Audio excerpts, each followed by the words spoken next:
नमस्कार। अपनों से अपनी बात में स्वागत फिर एक बार। दोस्तों, आपसे गुजारिश करूंगा कि मेरे चैनल को सब्सक्राइब करिए, शेयर करिए और लाइक करिएगा। कहा जाता है प्रेम सगाई सबसे ऊंची, या फिर यूं कहें सबसे ऊंची प्रेम सगाई, प्रेम गली अति सांकरी जा मैं दो न समाही। प्रेम गली अति सांकरी जा मैं दो न समाही। तो आज अपन प्रेम की बात करेंगे। प्रेम आखिर है क्या?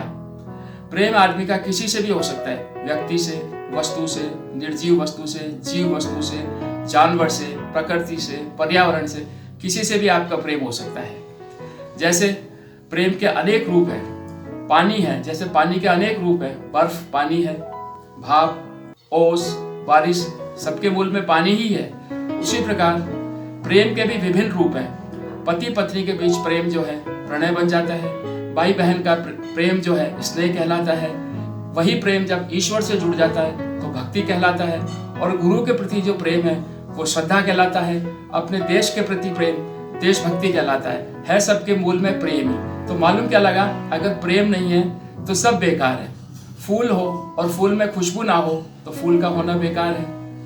मिठाई हो लेकिन उसमें मिठास ही ना हो तो मिठाई बेकार है। ऐसे ही रिश्ते हों लेकिन रिश्तों में प्रेम ना हो तो रिश्ते बेकार हैं। दोस्तों, आपने देखा होगा कि जब किसी नवयुगल की सगाई होती है तो एक सगापन उत्पन्न हो जाता है, एक अपनापन उत्पन्न हो जाता है। एक दूसरे से बात करना चाहते हैं, एक दूसरे के परिवार एक दूसरे से मिलना चाहते हैं, और तो और एक दूसरे के शहर का हाल जानना चाहते हैं कि भाई आपके शहर में बारिश हो रही है या सर्दी ज़्यादा पड़ रही है या गर्मी ज़्यादा पड़ रही है। तो एक दूसरे के शहर तक का हाल जानना चाहते हैं। कारण एक सगापन उनमें उत्पन्न हो गया।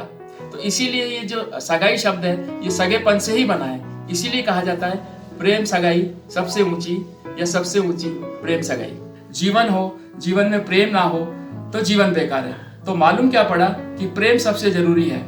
यही प्रेम किसी दशरथ मांझी को 22 वर्ष तक पहाड़ काटने पर मजबूर करता है। उसका अपने ग्राम वासियों से अटूट प्रेम था। उसने देखा है कि जो दुख तकलीफ कष्ट मैंने पाए इस पहाड़ के कारण बाकी लोगों को नहीं होने चाहिए, तो उसने वो पहाड़ काट दिया। ये एक देश प्रेम ही है रतन टाटा का, जो कोरोना काल में उन्होंने सबसे पहले 1600 करोड़ रुपए दिए अपने देशवासियों के लिए। या उनका देश प्रेम देखिए कि उन्होंने किसी मध्यम वर्गीय परिवार को बारिश में भीगते हुए देखा और उनके लिए टाटा नैनो कार की परिकल्पना करी। तो ये देश प्रेम ही तो है। प्रेम मीरा ने किया था, प्रेम शबरी ने किया था। तो ये प्रेम के विभिन्न रूप है। ईश्वर से जब व्यक्ति ने पूछा कि भगवान तेरे और मेरे प्रेम में क्या अंतर है, तो उन्होंने क्या जवाब दिया कि मैं अपने पशुओं को, परिंदों को, पक्षियों को, अपने पेड़ पौधों को खुला छोड़ देता हूँ। आप देखिए भगवान के जो पेड़ पौधे हैं या पशु पक्षी हैं वो खुले आकाश में उड़ते हैं, वनों में रहते हैं। और इंसान क्या करता है, उनको पिंजरों में कैद करके रखना चाहता है या अपने घर के गमले में पौधे लगाता है। तो यही प्रेम है, फर्क है प्रेम में, इंसान के प्रेम में और भगवान के प्रेम में। इंसान का जो प्रेम है वो मोह है। मोह आदमी को बड़ा रुलाता है। तो प्रेम तो हो लेकिन मोह ना हो। जैसे आप अपना फर्ज करें, अपनी ड्यूटी करते रहें, लेकिन मोह में ना आए। डिटैचमेंट एंड अटैचमेंट दो चीजें हैं। जैसे आप अपनी गाड़ी आपके पास है और आपने देखा कि उसमें स्क्रैच लग गया है तो आपको बड़ी तकलीफ होती है, बड़ा दुख होता है, लगता है आपके दिल पर ही स्क्रैच लगा है। और वही गाड़ी अगर किराए की हो और अगर उसमें स्क्रैच लग जाए या डेंट लग जाए तो हमें कोई फर्क नहीं पड़ता। कारण क्या है कि हमारा उससे मोह नहीं है, हमारा उससे प्रेम नहीं है। तो आप इस तरह से रहें कि संसार में रहें भी लेकिन उसमें अटैचमेंट ना रखें। रहो इस तरह से जिंदगानी में कि रहता है कमल जैसे तालाब के बंद पानी में। रहो इस तरह से जिंदगानी में कि रहता है कमल जैसे तालाब के बंद पानी में। जैसे कमल ऊपर उठ के रहता है तालाब से और ऊपर ही नहीं उठता, ईश्वर के चरणों तक जा पहुंचता है। तो हम भी अपने प्रेम को ईश्वर तक के चरणों तक पहुंचाएं।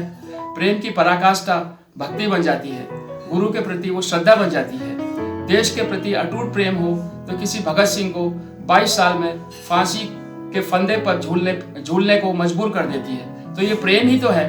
तो दोस्तों, पता क्या लगा कि सब जगह प्रेम का ही बोलबाला है। अगर प्रेम ना हो तो जीवन बेकार है। अंत में मैं आपसे कहना चाहूंगा कि हम तो बस प्रेम है खड़े प्रेम के गांव, हम तो बस पेड़ है खड़े प्रेम के गांव।